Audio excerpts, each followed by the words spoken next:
is all about recovery from addiction to either substance or behaviour. My addictive substance, alcohol, my behaviour, could be as addictive. Work, relationships, materialism, collecting, trying to be right, trying to be perfect, trying to look the way I thought I ought to look, having all the trappings of success, ending up in the gutter. Yeah, ending up in the gutter. That's where I ended up. And how did that happen? Well, I guess I feared life a lot of the time, and I kept on doing all the things I thought I ought to be doing to look right, and never really understood how to be right. So these days, just one day at a time, I'm doing what is right in the right way for me. Just learning how to be me on a daily basis. So I guess, like most people, I've had a bit of an identity crisis over the years. And as one doctor said to me, or a GP, general practitioner, said many years ago when I had a nervous breakdown, he said, this was about the age of 40, I had the nervous breakdown. And he said it was very good, really. He said if you'd had a nervous breakdown at the beginning of your life, it would have made everything miserable from start to finish. And if you'd had a nervous breakdown at the end of your life, well, what could you have done about it? So now you've had one in the middle. Why don't we just call it a midlife crisis?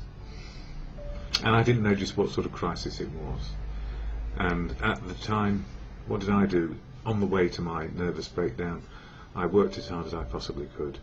I tried every relationship, and I guess hurt a lot of people, a lot of women along the way, inadvertently, because I was trying to be perfect for them. I never really understood who I was. So, as I say, these days, just trying to be me, living life singularly at the moment, which is probably the best place to be when you're not quite sure, but then being open to the possibilities that life can afford. So, a long career of drinking, careering along. So the first drink did take the edge off, and then after that first drink, well, all bets were off, I suspect. You know, I took risks, and when people asked me, can you do this job, I said yes. And I did it. I don't know how I did it, but I did it. I was willing to try. And because I strove very hard, I was quite successful. And 2 careers later, and then a breakdown, and then trying to put my life back together the way it was, I really started drinking hard. Because nothing, absolutely nothing made any sense. And I felt utterly shattered and alone. And I think some people call that the jumping off point. So what has helped me come away from thinking I don't want to wake up anymore every morning, which was me several years ago, through to when I wake up in the morning, I ask myself, how am I feeling? And if I'm feeling okay, I try not to judge or think, why am I feeling okay? I just accept it. And when it's not so good, I do go looking for reasons, why am I not okay? And the strange thing about life is, based on what is happening to us and our life experience, we can either take an extreme view of it, or we can just say, it's life happening, and I have a part to play in it. I'm in it. I'm in the game of life. But it's a very serious one. It's the only one we've got. And for me, trying to make sense of life is a daily occurrence. So a very early morning call from the dearest of friends, who I adore and love immensely, saying, I'm not too sure about this. And it was okay, because I was awake. Odd, isn't it? Anyway, all we have to do is listen sometimes, and sharing how it is what makes life work. So why do I do these videos? Well, to share recovery, and also to share about how a fellowship helped me. That's Alcoholics Anonymous, full of unique, authentic people. Unique, authentic people, always. We are all unique and authentic, and we all have our path. And sometimes it can be darned difficult and extremely, well, painful, I guess. And the pain is as great for anyone who is in pain. You know, pain is not graduated between people. Everybody's pain is pain, and just as hard to live with and experience and then come out of. We don't overcome pain. It's there, and then we change our attitude, behaviour, our outlook, it changes through time based on life experience and finding the right choices for us to do. So what is recovery about? It's finding the right life choices. And AA, the fellowship, started me on a program of living in the moment. So what is AA? I share the AA preamble here as a statement of intent, and these videos originally intended for people who could not get to AA meetings because they asked me to do a few, and it sort of grew a bit like that. So I do them daily just to see how they may help. So Alcoholics Anonymous is this. Alcoholics Anonymous is a fellowship of men and women who share their experience, strength and hope with each other, that they may solve their common problem and help others to recover from alcoholism. The only requirement for membership is a desire to stop drinking. There are no dues or fees for AA membership. We are self-supporting through our own contributions. AA is not allied with any sect, denomination, politics, organisation or institution. Does not wish to engage in any controversy, neither endorses nor opposes any causes. Our primary purpose is to stay sober and to help other alcoholics to achieve sobriety. And the way we do that is by sharing experience, strength and hope. And everybody has a view of where to share it, and everybody has a view of anonymity. And for me, anonymity is very simply the opportunity to have a place to go and share without it being out on public display, a place to share our innermost fears often, and know it's a sanctuary. So anonymity, a sanctuary to find our spiritual core, which is who we are right now, and often that can be very difficult. So the program helps me on a daily basis, and when I can't get to meetings, although I go most days, I share the daily reflections, this one, and read it. And the 12 steps are in here, the 12 steps of action in the 12-step action program for individuals, and each and every step will work at some point in a day if life experience is there to be able to be guided by the 12 steps. And the first step obviously is step 1, powerless over alcohol, and life is unmanageable if we were to go back and drink or fall into another addiction as well and get out of balance. And for January 11th there's one page per day in this book. It says 100% step. Only step 1, where we made the 100% admission we were powerless over alcohol, can be practiced with absolute perfection, and that's always on a daily basis. It's never, ever, forever. Long before I was able to obtain sobriety in AA, I knew without a doubt that alcohol was killing me, yet even with this knowledge I was unable to stop drinking, and that's the malady, it's the disease, emotional and physical, and some say spiritual, I do. So when faced with step 1, I found it easy to admit that I lacked the power to not drink. But was my life unmanageable? Never. It says here with an exclamation mark. 5 months after coming into AA, I was drinking again and wondered why. Later on, back in AA and smarting from my wounds, I learned that step 1 is the only step that can be taken 100%, and that the only way to take it 100% is to take 100% of the step. That was many 24 hours ago, and I haven't had to take step 1 again. But I do remind myself on a daily basis that I am powerless over alcohol and life is unmanageable if I were to drink. But I also remind myself that I'm powerless over people, places and things. Although I used to think I was powerful over people, places and things, but inanimate objects I have no power over, unless they're lighter than me and I can move them around. I can't change them though. And the same applies to people. They may say yes to me face to face, but if you know what I mean. So step 1, powerless, is a good place to be. It means we're vulnerable and open to choices and changing, which in fact is a strength. And acceptance is where we are on any given day, in any given moment of how life is today. So that serenity prayer to God or good conscience, whatever it is that floats your boat, to God, grant me the serenity to accept the things I cannot change, courage to change the things I can, and the wisdom to know the difference is, for me, just for today.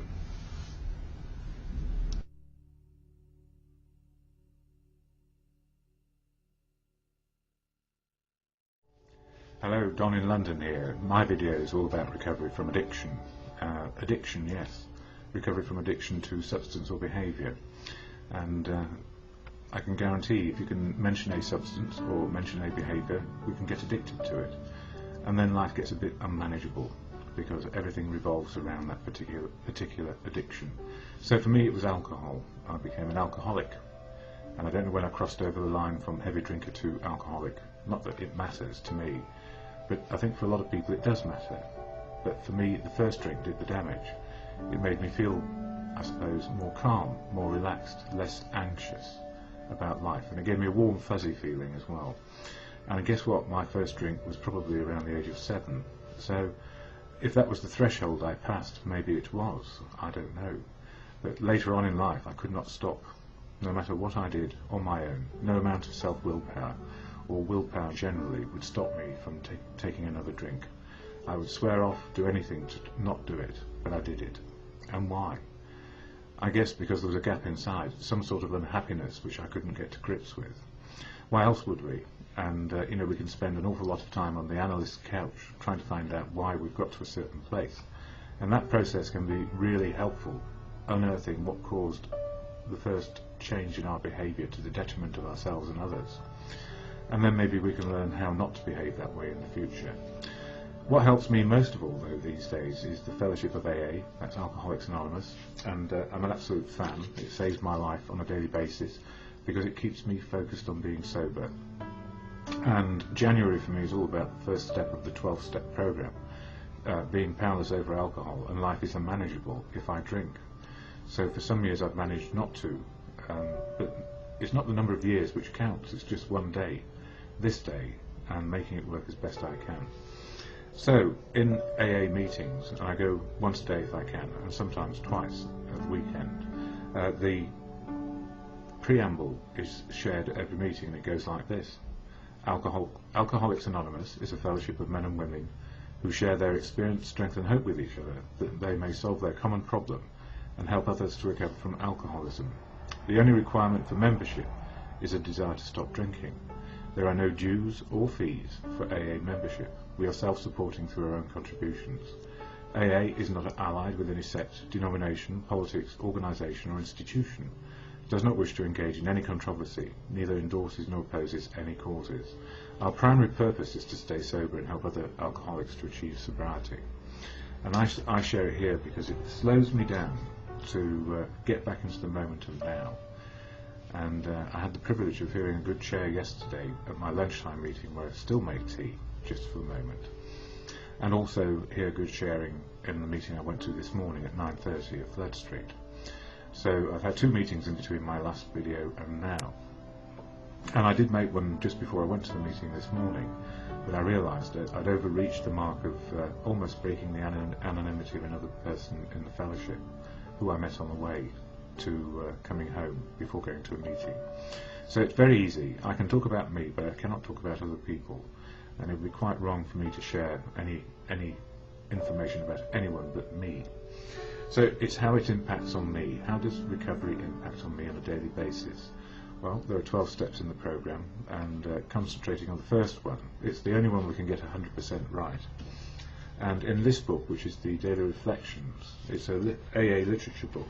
It gives us a reading a day, just to help us start off, if you like, on the right track every morning. And believe you me, before I get the book out, my head can be going all over the place. So it says here, the 100% step. Only step 1, where we made the 100% admission we were powerless over alcohol, can be practiced with absolute perfection. And the rest of us are just making our progress as we can, never perfect. Long before I was able to obtain sobriety in AA, I knew without doubt that alcohol was killing me. Yet even with this knowledge, I was unable to stop drinking. So when faced with step 1, I found it easy to admit that I lacked the power not to drink. But was my life unmanageable? Never! Exclamation mark. 5 months after coming into AA, I was drinking again and wondered why. Later on, back in AA and smarting from my wounds, I learned that step 1 is the only step that can be taken 100%, and that the only way to take it 100% is to take 100% of the step. That was many 24 hours ago, and I haven't had to take step 1 again. But you know what? I remind myself every single day when I wake up. It's a little mantra in my head. Step 1, I am powerless over people, places and things, and alcohol, in no particular order, but I put alcohol at the top of the list. I have no power over people, places and things. And if I do try have control or power over people, places or things, life will get unmanageable, because I can guarantee people, places and things are not to be controlled by me. I'm merely part of what is going on. And that's the gift, if you like, of this particular philosophy, is that if we accept powerlessness over, it means that we can then start to make choices based on sharing, negotiation, or just accepting what we cannot change, and having the courage to change what we can, which is part of a serenity prayer shared at every meeting, and by me when I first wake up every morning. But I was sent an email from a Thought for the Day organisation, and it says, staying peaceful. Desires cause peace to disappear. You think that acquiring things will make you feel secure, but the reality is that the more you have, the more you fear that there usually is of losing it, and the further you are away from peace. Desires are the cause of all conflicts. When you want something and cannot get it, you become frustrated. Learning to be free from desires is learning how to stay peaceful. And that applies to people, places and things, because if I did, it's like if you desire a relationship with a particular person, and then to the exclusion of all else that is going on, it can set us on a track of single-mindedness, which may not be shared by the other person, or may be shared for a certain amount of time. But desire, as a possession, is really unhelpful to human beings, because it's better we don't actually possess, merely we utilise ourselves as best we can, and also be a part of. And if we're loving people, we let them be freestanding, and if they love us back, it's not about possession at all, and it's not about desire as such. It's about connection and continuity, I guess. I'm just working it out as I go. I mean, I've had many relationships in my life, but each one now, as I go along, needs to be with common understanding. And it's not about my will over their will. It's about an understanding and a way of being together. And it's the human being part, being us, being ourselves, and being able to deal with life as life turns up. So we can never work out whether it's going to last more than one day, but there's more chance it will if we let people be themselves, and we can be ourselves in their company. And it's a sort of equal status, always. As Bill sees it, this one, it's very pertinent always from my point of view, and it talks about 3 choices on page 327, so I'm nearly to the end of this book, but then I'll start at the beginning again.